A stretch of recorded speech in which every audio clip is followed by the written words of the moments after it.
Zhao Xiuhua était l'une des enseignantes qui a quitté Tianjin pour se rendre à Hotan en 2015 dans le cadre d'un programme d'aide au jumelage enseignante expérimentée.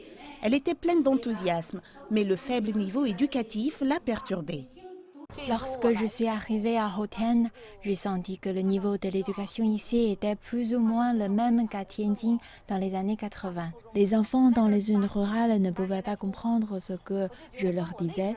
Il est très important de régler le problème de la langue, car autrement ce sera difficile pour eux de lire des livres et de communiquer avec le monde extérieur. Durant ces 3 années de contrat, Zhao a visité les 7 districts de Hotan.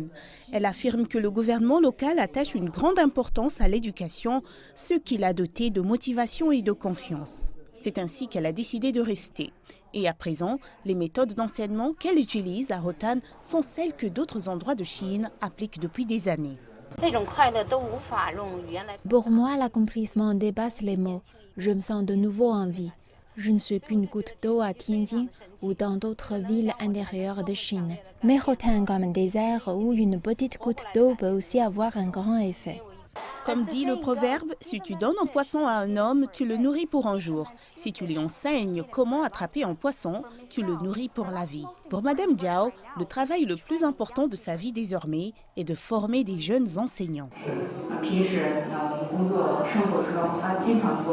Madame Zhao se soucie beaucoup de nous. Elle demande souvent si nous avons des questions relatives à notre travail. Si c'est le cas, elle nous aide à résoudre le problème. Il y a 2 choses qui me tiennent surtout à cœur. La première est de former les jeunes enseignants. La seconde, c'est d'apporter une philosophie et une méthodologie éducative avancée dans cette région. J'espère pouvoir constater les changements d'ici 3 à 5 ans ou avant ma retraite. La Chine met en place ce programme d'aide au jumelage dans le Xinjiang depuis 1997, acheminant du personnel et des aides financières d'autres cités vers la région. Outre les enseignants comme Zhao Xiuhua, il y a aussi des centaines de milliers de médecins, de techniciens et de cadres qui ont rejoint le programme.